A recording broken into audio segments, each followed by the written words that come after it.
Welcome to the Golden Light Podcast, where we don't just talk, we challenge assumptions. Today's question is simple but uncomfortable. Is marriage still necessary in 2026? Some believe it's the backbone of society. Others see it as a tradition struggling to keep up with modern life. Around this table, we don't agree, and that's the point. Let's get into it.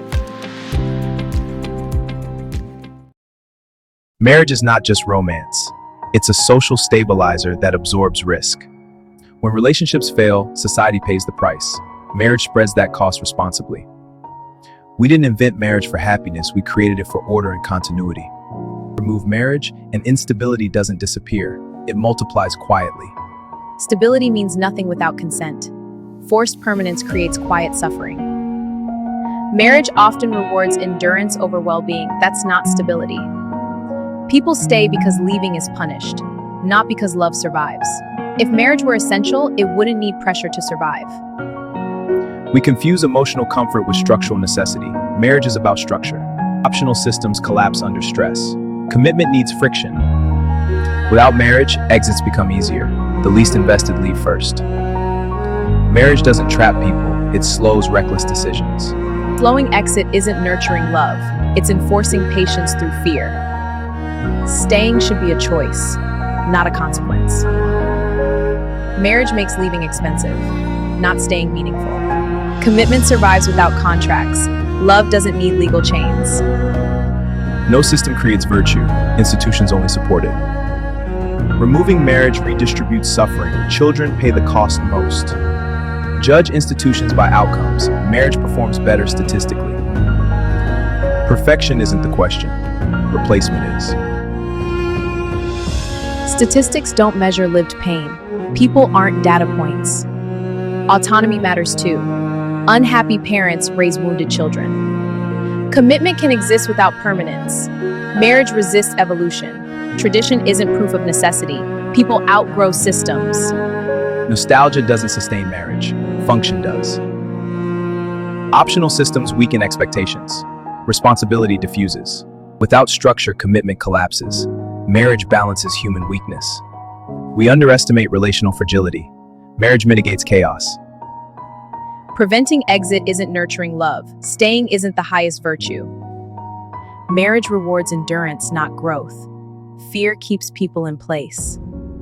People want renewable commitment today. Lifetime contracts feel outdated. Marriage isn't evil. It's just no longer necessary. Options don't replace foundations. They complicate life. Renewable commitment benefits the least invested. Stability requires cost. Not all discomfort signals oppression. Some build resilience.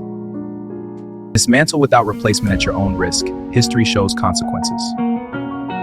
Caution shouldn't freeze progress. People evolve beyond systems. Love without choice becomes obligation. That creates resentment. Marriage should be a path, not a universal standard. 2026 values flexibility and consent. Marriage struggles to adapt. Optional systems fail under pressure. Commitment needs structure. Freedom without duty creates fragile bonds. Marriage enforces accountability. We remove guardrails too quickly. Marriage absorbs social shock. Maybe the damage shows overdue evolution. Systems expire slowly. If marriage disappears, something harsher replaces it. Markets or isolation. Change is inevitable. Clinging to old forms isn't progress. I don't fear evolution. I fear chaos without guidance. Guidance shouldn't feel like imprisonment. People thrive with choice. Choice without responsibility is fragile. Marriage clarifies duties.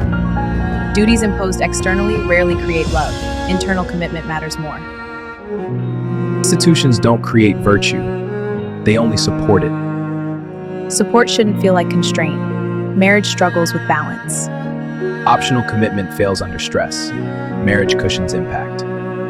Caution matters, but growth matters more. If we dismantle without care, something harsher emerges. Choose wisely what you discard. We've argued structure, freedom, stability, and choice, but the truth is none of this is simple. Marriage isn't just a contract, and it isn't just a tradition either. What matters is what people are willing to carry and what they're no longer willing to inherit. So maybe the real question isn't whether marriage still works in 2026, but what we expect love to look like now.